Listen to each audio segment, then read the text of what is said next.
Wake up and smell the coffee, Mr. LaRusso. Extreme situations require extreme measures. Yes, probably about it.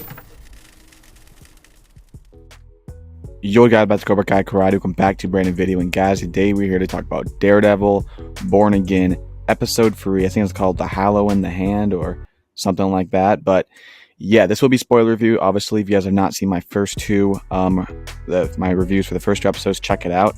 I had quite a bit to say, and I think I got quite a bit to say with this one as well. Obviously, let me know in your comments down below of what you think about the episode, what you think about the show so far, and let me know if you guys want to see prediction videos about the next episode, because I feel like now that we're in episode 3, I think now you can start to predict a lot of stuff with the ending of this episode. So we're going to get right into it. Obviously, the spoilers, the good, the bad, the ugly. Let's get into all of it right now.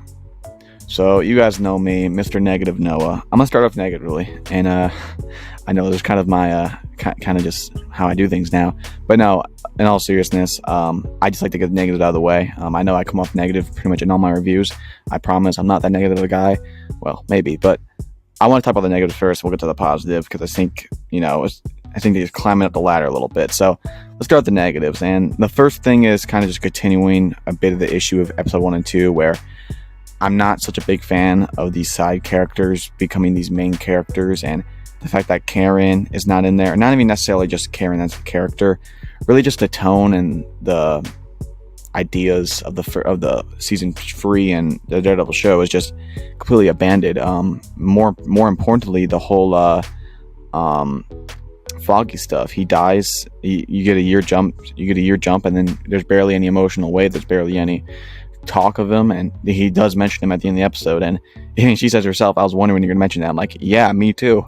I feel like that right there, it still feels like it's trying to be a whole new show while trying to hold on to the past, and it's kind of getting hard in between that.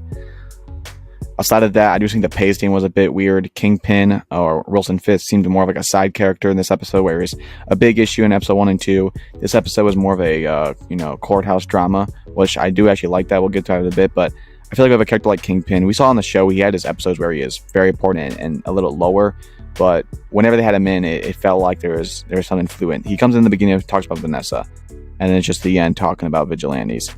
It really didn't feel like he should have even been in the episode if it was going to be that little. I feel like he should have been more active and more talking and more invested publicly of this court case. I feel like that would have been very interesting. But outside of that, that's really my only really negatives. I will say the cinematography took a big downtone from the last 2 episodes. I feel like it's not as present as it was the first 2, but those are my only really 2 negatives about this. Yeah, and I guess I would say it's just something just hasn't clicked yet. I feel like it feels like a big setup. I feel like it hasn't really clicked into that place where the Daredevil show was from the beginning to the end.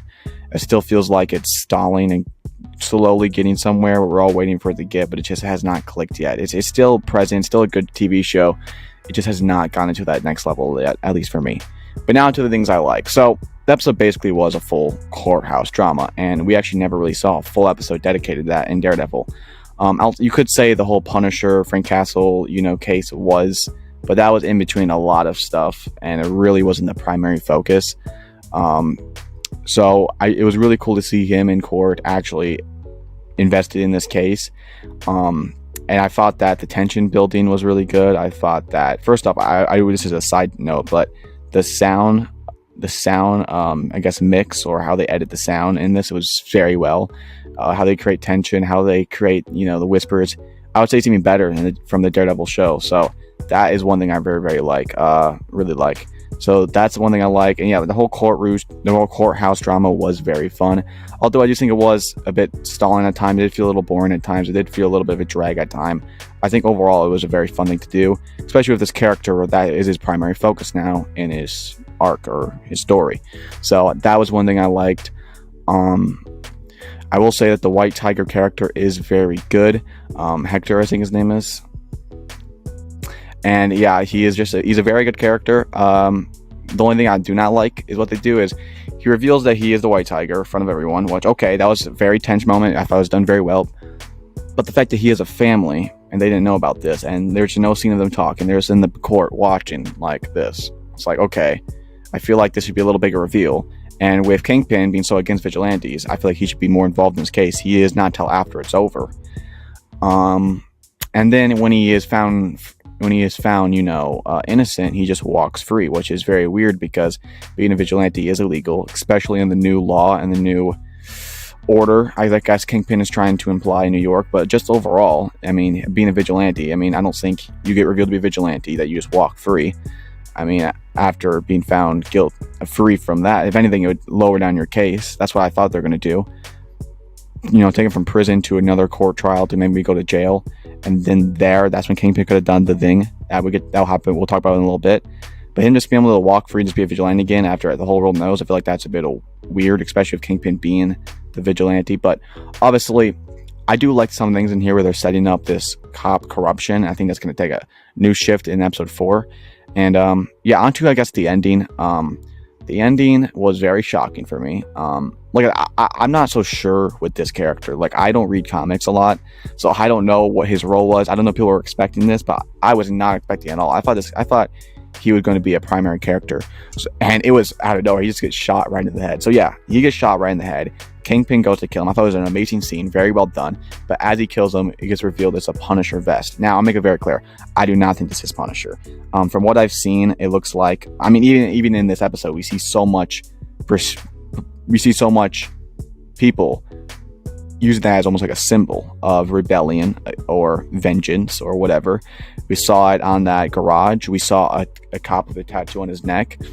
And I think I've seen photos, and maybe this is a spoiler, maybe not, I don't know. I mean, if you guys are like that, so you don't want to know one small detail that might happen, then I guess skip this part. But I've seen photos of police officers wearing the Punisher vest. So I think he actually is going into the police force, and or maybe the police force themselves. They identify themselves with this vest, the Punisher skull, and they are going to, they took him out under Kingpin's orders. And maybe Kingpin's doing this to make people think Punisher's back. Maybe he's doing it to try to make more attention about vigilantes killing others, and are they good, are they evil? Or maybe it was just a person he sent to get him and it was a Punisher vest. All I'm saying is I do not think this is Punisher, but I do think this will make Matt think it is Punisher, and I think Matt will go to Punisher, which was what we see in the trailer, which I am very excited for. So yeah, the ending was very well done. The acting with the Hector character was very well. Unlike another character who plays Hector, but this acting was done very well. The acting was done very, very well regardless. I feel like the acting has been very good. I just feel like there hasn't been enough story or plot to push that acting to the next gear, but I do think we'll get into that very, very soon. I really hope Karen Page comes back.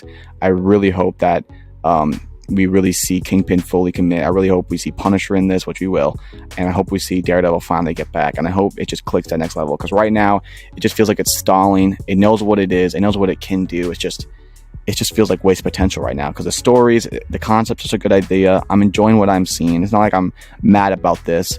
It's just from what the Daredevil show was, I just feel like there's so much you could do, so much things you could explore, and they're just not. I just feel like it's one big setup, and now we're in episode 3. So episode 4 for me better be the click. It better be amazing. It better be a 9 out of 10 episode, 10 out of 10 episode. It probably won't be a 10 out of 10, but at least give me an 8.5 or a 9. Speaking of which, my rating for this episode, I'm going to go ahead and give it a 7.3. 7.3. More specifically, a 7.3.5, which is a solid episode. And maybe a 7.2 actually. And overall, so far, the show, I'm going to give around a 7.5, which is a pretty solid rating for all intents and purposes. But it's not what the Daredevil used to be. It used to be an 8, a 9, a 10. I wanted to get into that, and I wanted to get into it soon because I love the show so much. I don't want them to waste this story and this concept, because what they're showing, the blueprint they're showing is very good.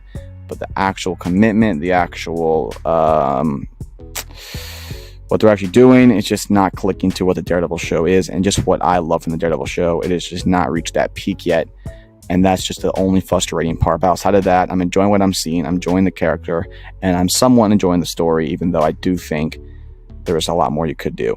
The only thing I would say about the show that is negatively overall, everything I'm kind of either in and out, half and half, or I love. The only thing I actually actively dislike, I would say, is kind of the tone. I feel like the tone is kind of all over the place. I feel like they're doing a lot of stuff. They're trying to make it, just for this episode individually, they're trying to get a courthouse drama. They're trying to make all these characters, trying to make it a sequel, trying to make it a trying to make it a Kingpin story, trying to make it not a Kingpin story, trying to, a lot of things. And they're trying to get all these new characters. They're trying to make about this redemption, this death and dark stuff, but also these very lighthearted humor. And the tone is just kind of all over the place. I feel like they really got to set a tone for this and just commit to it and keep doing what you're doing, but make that click. Make that Daredevil come back and make everything, the cinematography, the acting, the dark arcs, the amazing pacing, the amazing characters, all intertwining with each other. Intertwining. I just want that back. Matt Murdock. Anyway, that's my review for this, guys. I wouldn't say a negative review, but I also wouldn't say an overly positive review. I'm kind of just stuck in between, lukewarm on this so far. What usually I would be fine with other Disney shows, because Disney shows usually are crap. And if you just get a fun, nice TV show to watch, it's not that big of a deal, which is what this is.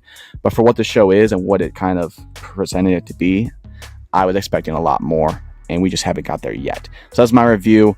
Like I said, a 7.2 on this episode. I would say it's better than episode 2, but episode 1 for me is still the best, and hopefully episode 4 is the best. So I'll see you guys next Tuesday. Let me know if you guys want to see theory videos about episode 4 or what I want from episode 4. And I have a Sam video coming out Wednesday. If this comes out Wednesday, it should come out that day. It depends. I'm going to be in the car for a long time editing the video, so it should come out that day. Depends on my Wi-Fi. Wants to be a meanie head. But anyway, thanks for watching this video, guys. I'll see you guys next time. Always remember, extreme solutions are extreme measures. Peace out.